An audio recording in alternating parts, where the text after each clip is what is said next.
Shalom. Call halal Yahweh Bashim Yahushai. Bashim Kodash. Double honors to the elder apostles and elder bishops of GMS, even the elders that came before them that taught us his truth. Shalom and salutations to all the brothers that listen to the word of truth and in sincerity, the hopeful elect tabernacle of David, the Aquath that are listening and learning, being a pillar for us, the 144,000 and one-third, the hopeful elect of Israel. I'm Brother Yahshua, I'm back with the WW3 Daily Update. Shalom and salutations to you all. Rumors. Wars and rumors of wars, right? Jeremiah 51 and 46. Do not lose heart or be afraid when rumors are heard in the land. One rumor comes this year, another the next. Rumors of violence in the land and of ruler against ruler. Let's hear some of these rumors now. This is going to make me laugh, so if I bust up chuckling.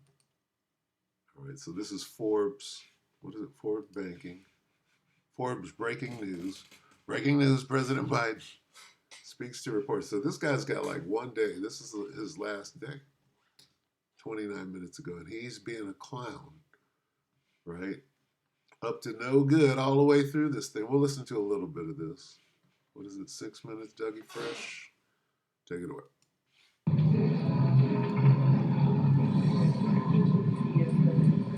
Hey folks, it's going to be quick because I got to be downstairs, but thank you very much for being here. This morning, the deal that I first put forward last May for the Middle East has finally come to fruition. The ceasefire has gone into effect in Gaza, and today we're seeing hostages being released. 3 Israeli women held against their will in the dark tunnels for 470 days. 4 more women will be released in 7 days. 3 additional hostages every 7 days thereafter, including at least 2 American citizens in this first phase. We pray for them and their families. They're going to be a long recovery ahead. By the 16th day of the deal, talks will begin in the second phase. This phase includes the release of Israeli soldiers and a permanent end of the war without Hamas in power or able to threaten Israel. Hundreds of trucks are entering Gaza as I speak. They're carrying assistance for civilians who suffered enormously from the war. You truly believe that's going to happen? It's not going to happen, right? Let's check with it. All right, so yeah. So these are all the things. This is the ceasefire accord. As soon as those prisoners are exchanged, what are they going to do? They're going to get right back to business. Are they not? Of course they are. Let's see. Let me see. I saw something the other day when some guy he was breaking things down in a way. Let's see. How am I gonna find this? It's gonna be some guy was giving his analysis of he was given. Wasn't that Finkelstein? Let's go right to the Norman Finkelstein, right? If you're dealing with This is Community Church of Boston, but it's Norman Finkelstein on the ceasefire agreement between Israel and Gaza. Now let me get through this real quick. Now let's listen to this guy's a Jew, so-called, right? So let's listen to his analysis of what is actually going to happen as far as the ceasefire is concerned. He's going to break it down. Let's see. Hamas, there's the hostage exchange. So a second aspect, that is the promise of admitting humanitarian aid on a high level, they say 600 trucks per day, allowing for the reconstruction and all the rest. Now listen. For those who don't know, he's about to expound upon his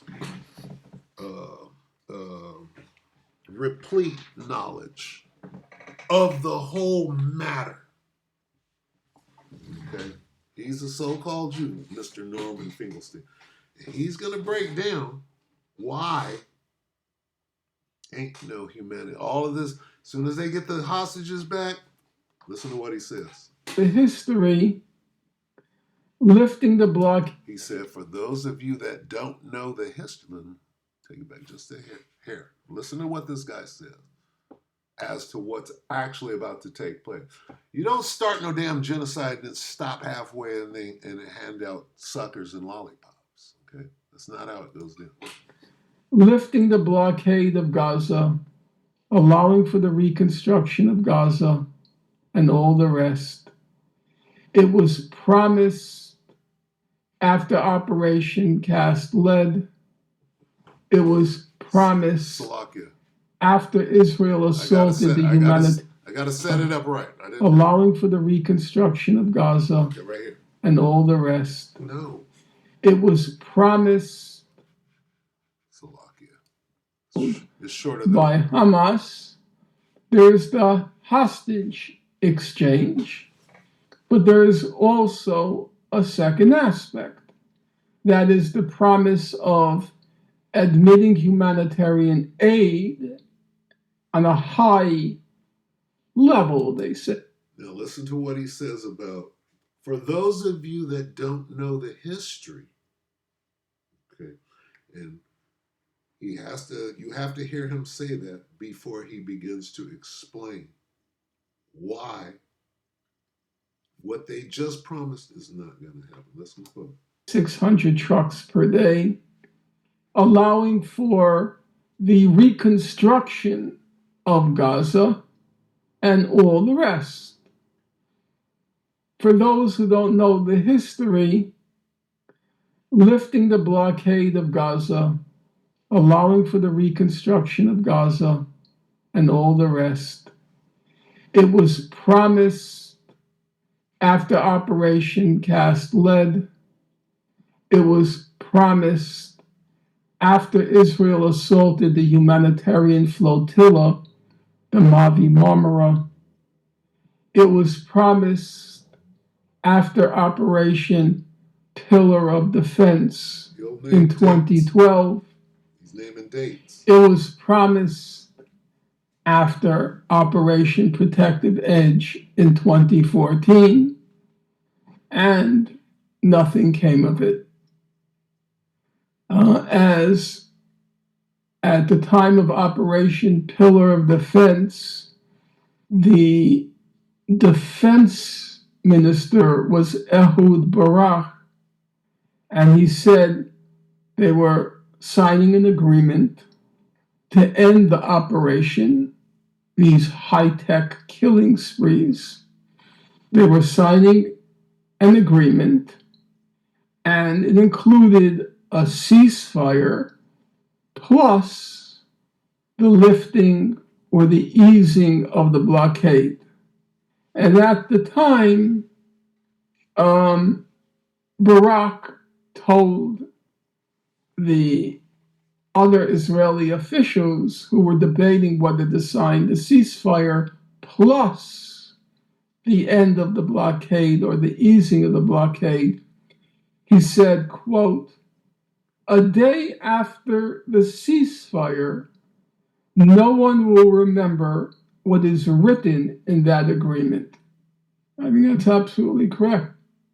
I think after the ceasefire and the exchange, the mutual exchange of hostages between Israel and Hamas, all the promises about admitting humanitarian aid and allowing for the reconstruction in Gaza, all of that will vanish like snow in a spring sunshine. And that's all you need to know. He gave the facts about what you're about to see. Okay? So I'm going to go ahead and close it out there. There's your update. Let's start with peace and safety real quick because that's on the agenda. Ain't going to be no peace and safety. Right. Let's get that. Just show, right? This is no ceasefire. They're going to be fighting. Right? As soon as 3 hostages came across in 16 days, and yeah, we'll see. We'll see what happens. We'll just read the NIV. 1 Thessalonians 5:3. While people are saying peace and safety, destruction will come on them suddenly, as labor pains on a pregnant woman, and they will not escape. All right, so there's that. There's let's get what are we getting? Oh, well, this thing is going to happen. Let's get. So Biden was telling them rumors. We don't have Biden anymore. We got Finkelstein. Let's see. Let's just get Revelation on the way out. How can you have a lull in the action, right? What they're doing right now is they're waiting until after the inauguration, if you will. And here's what I believe is going to happen. After the inauguration, what they call the deep state is going to do something to ignite a deeper war where Trump is going to have to fight, right? That's already in play right now.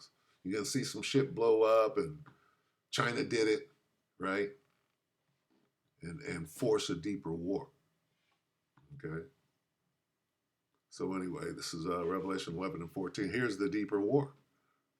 The second woe has passed. Behold, the third woe is coming shortly. All right? Second World War II. Third woe, World War III coming shortly. All right?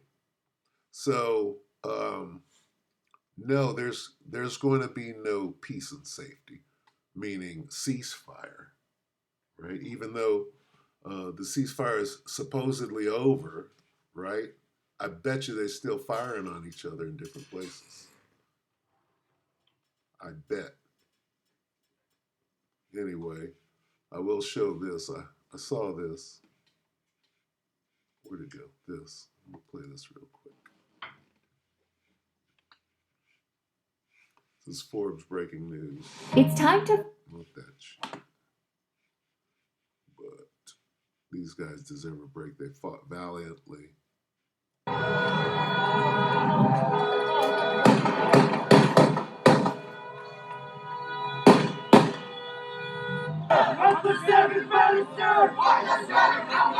Straight Jake, look.